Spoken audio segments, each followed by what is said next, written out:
Hello, this is Michael and Robin at Sunraven on Facebook Live. This is our first week shifting from Instagram Live to Facebook Live. We thought we'd give it a shot. We have a few more followers on Facebook than we do on Instagram at the moment, and we wanted to make our program as widely available as possible. So we thank you for joining in with us and sharing 20 or 30 minutes for a conversation.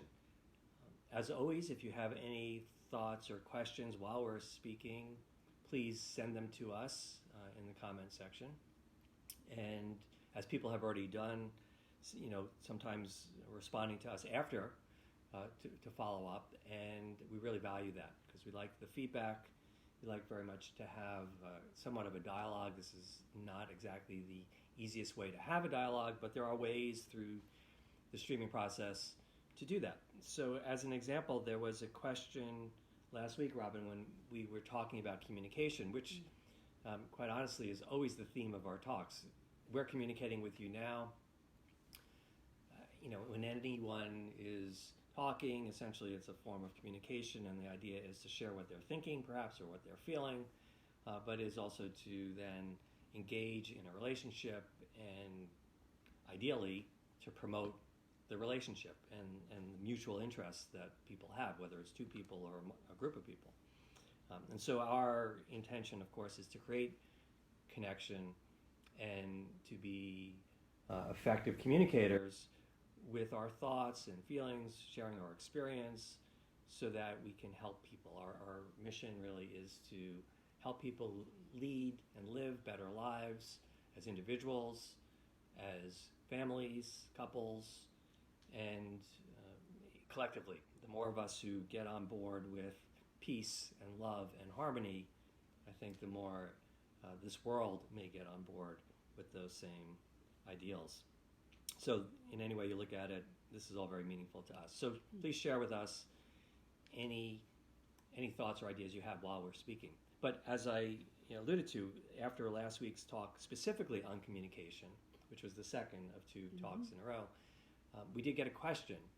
And the question was phrased in the context of a little bit of a backstory, which I don't want to get into too many details because I don't want to violate confidence, but I hope the person who sent us that note is listening so that they know we're addressing this question specifically. But the backstory was along the lines of, I have this relationship with somebody and I sense that they're going through a very difficult time and with another person. And I could see how it's taking a toll on them. And I want to connect with them. I want to share my thoughts and my feelings. I want to support them. But I see the toll that it's taking on them, and I want to help this other person. And the person doesn't seem to want my help at the moment. In other words, they're saying, I don't really want to talk to you about it. So we hear that a lot in conversations. I might say to Robin, I have something I want to share. I have some feelings. And she may say, well, not now, or I don't want to talk about it, and I want to hear about it. Of course, if it's a complete shutdown like that, that's not what we're talking about ever being an ideal thing. But there are times we aren't available. And then there are some cases, as is this story that I'm relating to you from this person, where it seems like the person she cared about shut her down completely. Didn't want to talk about it at all, ever. And therefore was holding in something that was obviously painful and causing distress for that person. And then this individual who cared was feeling distressed themselves because they couldn't help. And they were experiencing two specific emotions in particular, anger and frustration. So I'm angry and frustrated that my partner is not willing to talk to me about their relationship with their child, as an example. And, I see it taking a toll on that person that I care about, and it's taking a toll in our relationship because if it hurts my partner and they're not handling their hurt, then it spills over. So how do I deal with my anger and frustration? I don't know, Robin, do you want to address that first? Right.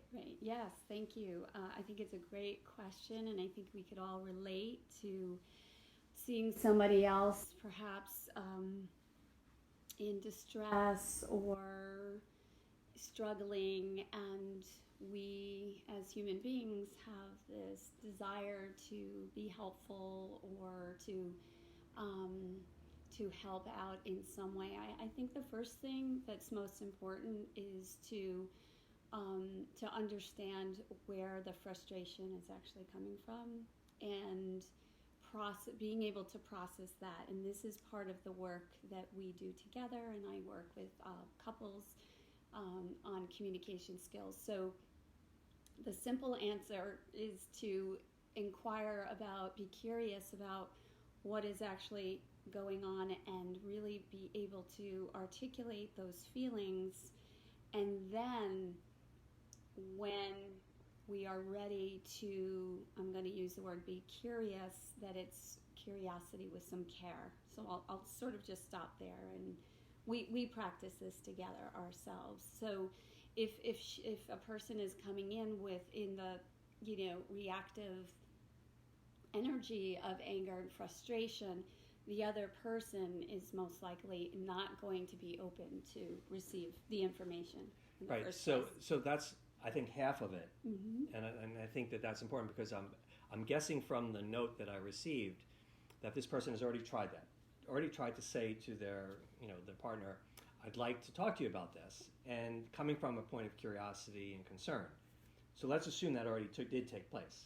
I'm not so sure if we're talking about skillful communication. So we'll assume that it's already happened. Right, first. so that's what I'm saying. So let's assume it was skillful. But I think that that's a good point you're making, which is double check that it was skillful. That perhaps the shutdown you saw in your partner was because there was still some energy you were presenting that was judgmental, critical, or whatever, put them in a defensive place. Blaming. They didn't feel comfortable, even though they may have wanted to. But let's take the other side of it, which is, no, you did it perfectly well. You were loving and kind and open, and the person just has a right to say, no, I'm not going to share anything more with you. It's maybe too painful for me at the time, or I'm too confused, I can't even articulate it, whatever. And you are living then with yourself, with those feelings of anger and frustration. And my thought when I read that was, first validate that you have a right to feel angry and frustrated. In other words, that there's something inherently valuable. Mm-hmm. There's nothing wrong with you for caring. There's nothing wrong with you for desiring to be helpful with somebody else. There's nothing wrong with you for knowing that the connection could be potentially improved, even if there was some vulnerability on the other side, and you can go back and forth. So all those things are valid, and your needs are not being met for that type level of connection. And so, of course, you're going to be disappointed, frustrated, maybe angry. And the point then is to be good to yourself, kind to yourself first. Have empathy with yourself. Absolutely. And therefore, those feelings of anger and frustration, often we're taught, we should release anger, let go of it. We shouldn't be frustrated. We should be Buddhists, in some way, and not have those types of feelings really stick to us. Maybe idealistically that those could be said to be some value and truth in there. But on the other hand, our emotional state is really valid. There's something about our emotions that teach us about ourselves as much as anything else. And dismissing them isn't necessarily the answer. It's to really fully digest them, fully accept those feelings. Maybe not giving up hope entirely that one day you'll get back to your partner to speak about it in more depth, but for the moment, soothe yourself with accepting those feelings and living with them, and saying, I have a right to these feelings, and it's okay. You don't necessarily need to have that then spill out with resentment toward the person because they're not responding to you right away. It's not the truth, in some ways, that they're to blame for your feelings. They're involved in the reason you have the feelings, but you have those feelings because of, in part, your own nature, your own caring nature, your own desire to be connected, and they make sense when it's not manifesting. So be good to yourself, kind to yourself, accept the feelings for now, even accept how your partner has the right for autonomy in the moment to stay contained in their own, and look forward to opportunities. And then to go back to what you said, Robin, is to then potentially review in your own mind how you did approach the offer to have that discussion, and see if maybe there's some refinement there in terms of how maybe you put that person inadvertently in a defensive place, and that's part of the reason it was shut down. And I would also say, most likely, being a specialist and working with couples, that there's already some history there. So I think everything that you just shared is most important, is to check in with yourself and know you have a right to your feelings, and to discern the difference of feelings versus the story. And when we're in the emotion ourselves, if we're in the story, the other person may pull back instead of leaning in. So I think that was a great, thank you for the person who sent in the question. And there's lots to learn, and so thank you. Yeah. Yeah. I think that is a good segue then into what today's topic is, which is staying calm during times of change. So one of the things that disrupts our peace of mind when things are changing is the story we tell ourselves. One of the key aspects of that story is things should remain the same all the time. And so if we have that as part of our story, things should remain solid, the same, there should be no challenges, no wind blows, every day sunny, then of course we're disappointed when it's raining, or when summer ends and the fall begins. These are one way we can look at change. The other, we can look at change, as people often refer to the notion of embracing it, seeing change as, yes, an adjustment that needs to be made and can produce some discomfort.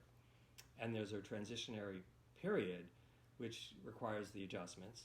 However, change leads to potentially new growth or new opportunity. So the classic example are the seasons that change. So one of the reasons we chose this subject for today is this is the beginning of the month of September, the beginning of autumn in the northern hemisphere, or of spring in the southern hemisphere. So it's a new season coming up. Some people may like the previous season, may not relish the thought of cold or particularly hot if you're in the south.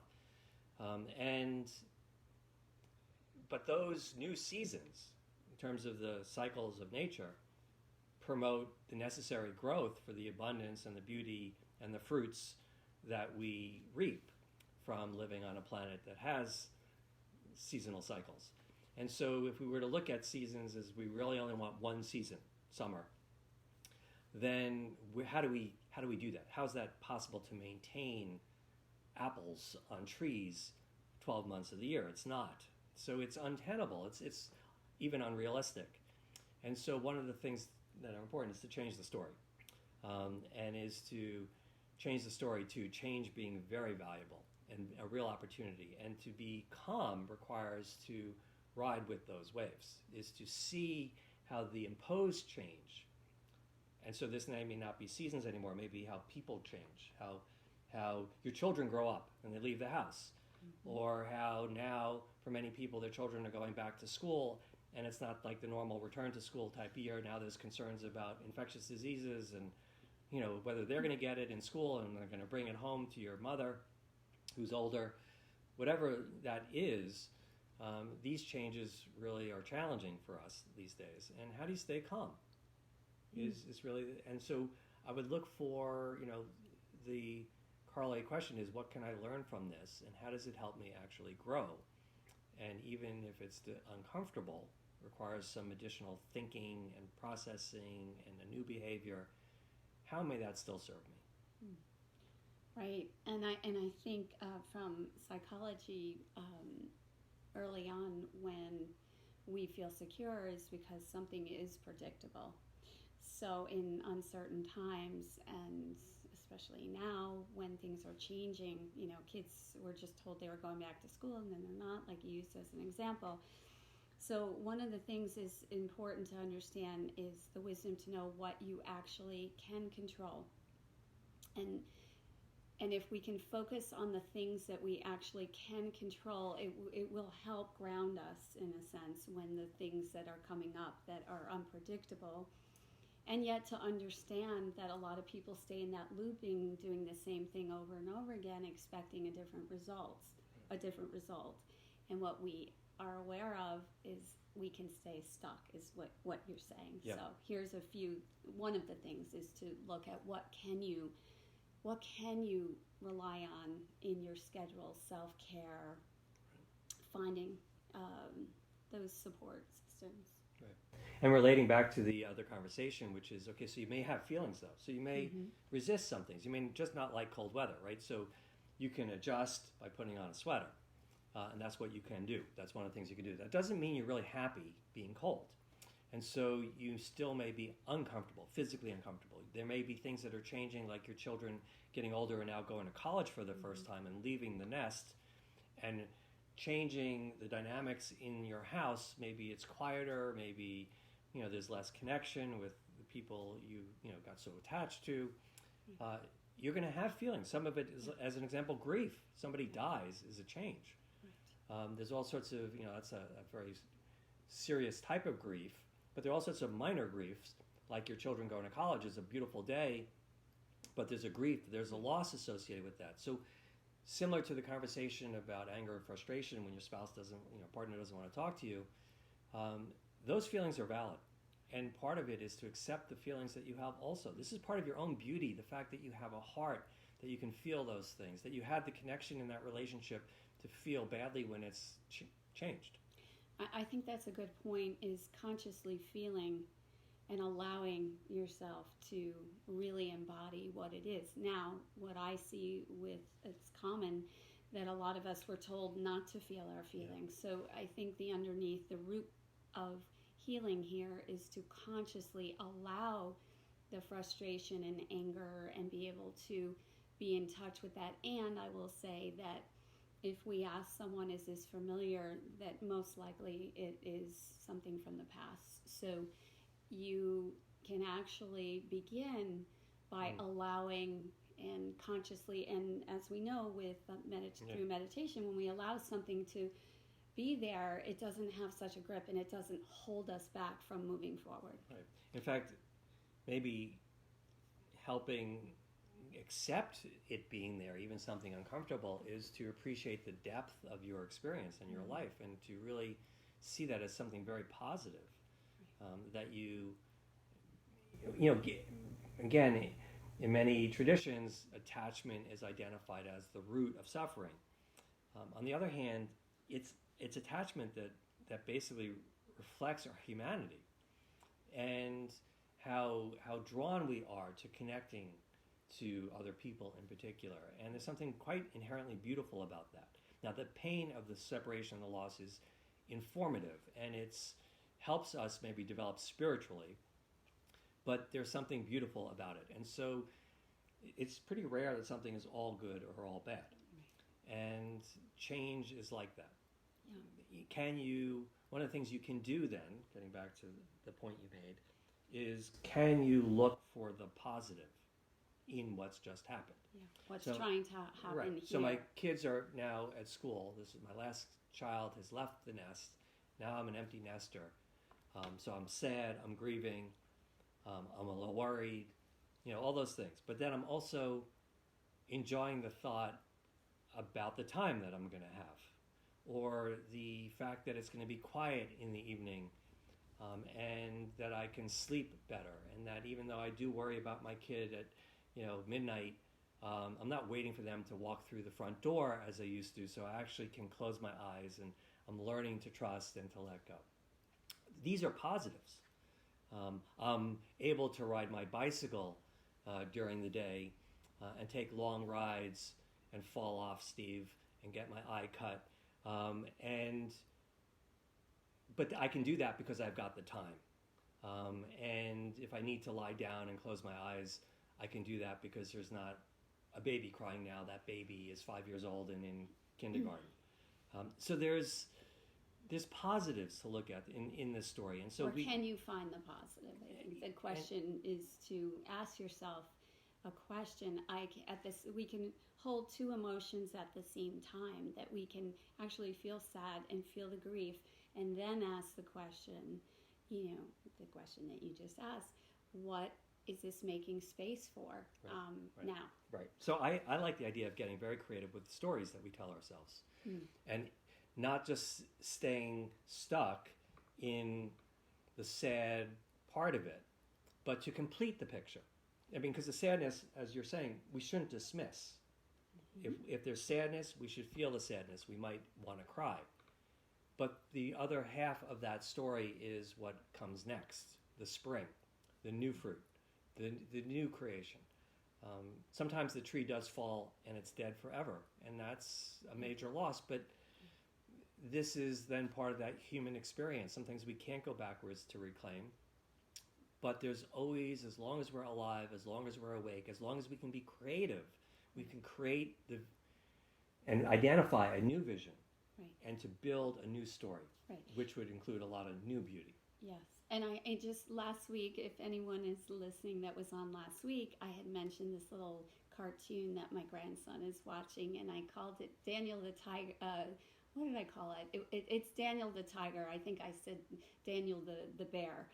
And what's so beautiful about the little story is when we're in the emotion and we're in our bodies, it's really hard to be in the prefrontal cortex to actually think and be able to see, oh, what does this mean that I can do now if we are unable to do something through the change?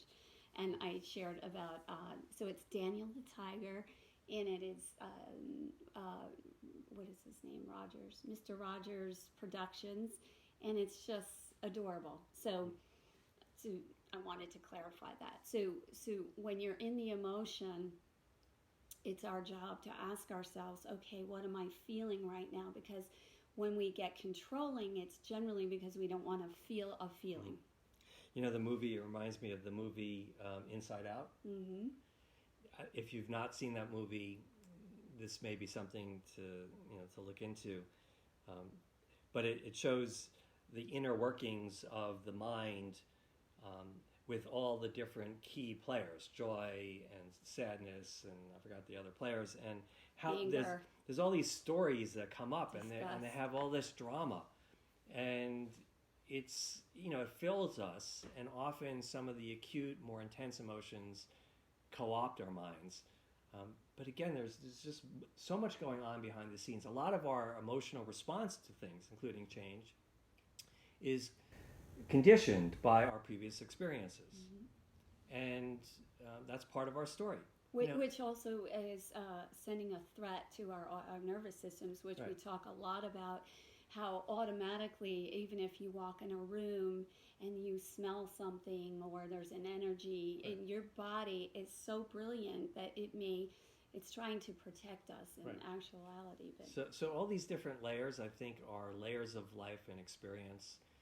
And we get to, where would we be without change? Mm-hmm. And so getting to some specifics now. So we've got this COVID pandemic, which was forcing us to change all sorts of different behaviors. We don't as easily make social plans. We don't travel the same way. Kids are not going back to school the same way. We're worried about people who are vulnerable. These are sort of new things, maybe accentuations of things we've always dealt with, but now it's sort of in our face, and it's affecting so many people all around us. There's a lot of uncertainty, which is another rule of existence. And, these are very specific. And because there's a lot of discussion now about some of those specific aspects, climate change, we can receive and get a little bit triggered by all the energy around us. So it's not even our native state to be affected by that particular part of it, but because there's so much energy around it now, it's hard to ignore, and it's coming across our bow. It's a threat. And it's so we're experiencing a change in terms of the amount of fear, the amount of anxiety that we see collectively around us. And this is a particularly important time for us as individuals, as well collectively, to address the subject, which is, how can I weather these storms? A little bit with dignity, grace, but also by staying in touch with myself, not dismissing my feelings, including the fact that this whole thing aggravates me, and accept that, because it's requiring things you got to think twice about going even to something like a movie theater now. And so, your usual go-to ways for escape or distractions and diversions are no longer as readily available. So you maybe need to come up with a different way to entertain yourself. A plan, and to deal with your an mind. action plan. So what helps us alleviate anxiety, usually anxiety is we don't know what's going to happen. So looking again for what can I do.